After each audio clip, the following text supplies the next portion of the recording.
Hello everyone, আশা করি আপনারা সবাই ভালো আছেন। Welcome to Sumita's diary.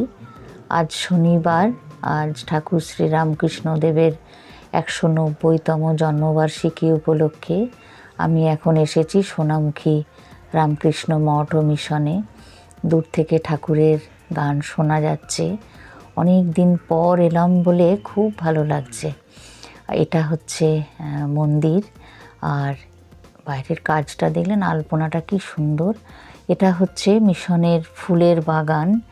যদিও সিজনাল ফুল, কিন্তু এদের যত্নের জন্য এত সুন্দর মেনটেন করে বলে দূরে সূর্যমুখী, তারপরে ডালিয়া, সব ফুল। ওই জন্য সিজন যেহেতু শেষের দিকে, কিন্তু ফুলগুলো এখনও সুন্দর ভাবে আছে, একদম তরতাজা আছে। আসলে মিশনের এরিয়াটা এতটাই বড় যে ফুলের বাগান, অনেক বড় গাছও আছে। চলুন আপনাদের দেখাচ্ছি।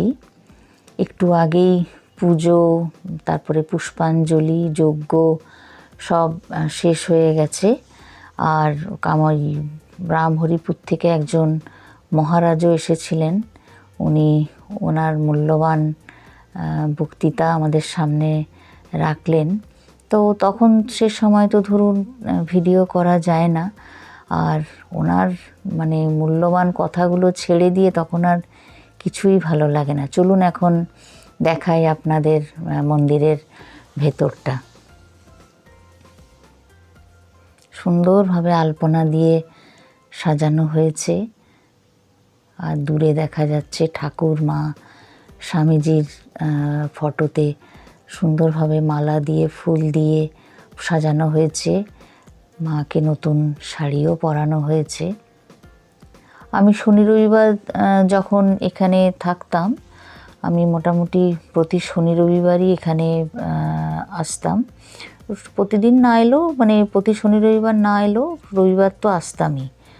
কিন্তু আসলে অনেকটাই দূর আমার বাড়ির থেকে। আমার বাড়ি এক প্রান্তে, মিশন আরেক প্রান্তে। তবে এলে খুব ভালো লাগে, মন একদম ভালো হয়ে যায়। সব পুজো হয়ে গেছে, এখন ভক্তরা সব প্রসাদ নিচ্ছে। আর এই যে ভদ্রলোককে দেখছেন, ইনি স্বপনবাবু, স্বপন মুখার্জি, ইংলিশের টিচার। ইনি একদম ঠাকুরের পায়ে নিজে বিয়ে টিয়েও করেননি, ঠাকুরের পায়ে নিজেকে সমর্পণ করে দিয়েছেন। মিশনের কাজেই সবসময় ব্যস্ত।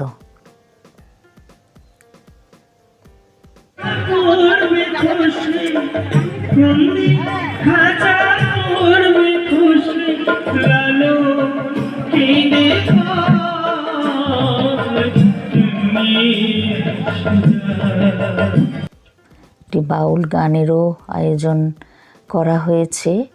সবাই অনেক দেখছেন কত বড় বড় গাছ। আর এটা হচ্ছে মিশন স্কুল, রামকৃষ্ণ মিশন 1 থেকে 4 পর্যন্ত আছে, তবে শুনছি এক্সটেন্ডও হবে।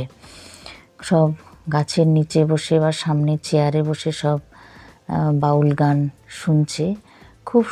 খুবই ভালো লাগছে। এনারা জানি না কোথা থেকে এসেছেন, কিন্তু সুন্দরভাবে সঙ্গীত পরিবেশন করছেন।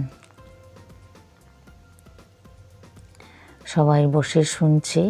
এরপরে এখানে দুপুরে লাঞ্চের ব্যবস্থা আছে। আমরা লাঞ্চ করে, এখন বেজেও গেছে 12:30টার মতো, লাঞ্চ করে এরপরে বাড়ি চলে যাব। এখন সন্ধেবেলা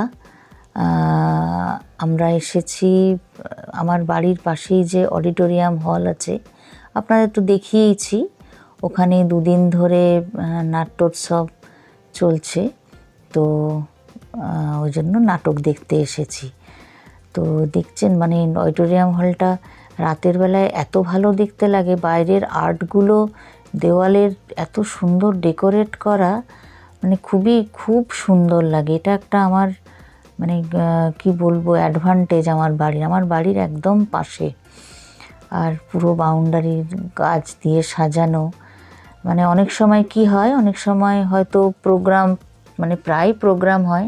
ওই দেখুন দূরে যে দেখা যাচ্ছে পাঁচির, আর ওই যে বাগান, বড় বড় গাছগুলো, আর বাড়িটা, ওইটাই হচ্ছে আমার বাড়ি আর বাগান।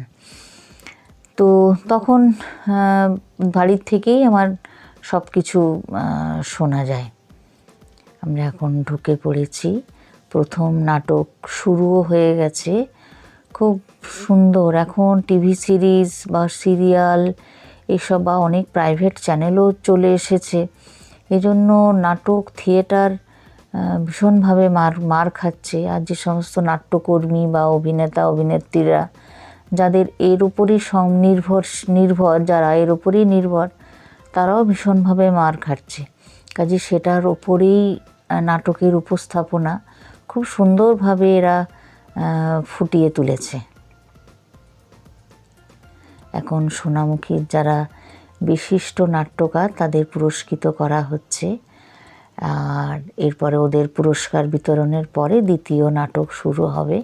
অডিটোরিয়ামের ভিতরটাও কিন্তু খুব সুন্দরভাবে, মানে যামিনী রায়ের আর্ট বলুন বা এসব দিয়ে সুন্দরভাবে ভেতরটাও সাজানো। দ্বিতীয় নাটকটা খুব একটা ভালো লাগেনি। এখন বাড়ি যাওয়ার পালা। আজকের মতো তাহলে ভিডিও এখানেই শেষ করছি। আপনারা ভালো থাকুন, সুস্থ থাকুন, আনন্দে থাকুন। দেখা হবে আবার পরের ভিডিওতে। অবশ্যই লাইক, শেয়ার আর সাবস্ক্রাইব করে দেবেন।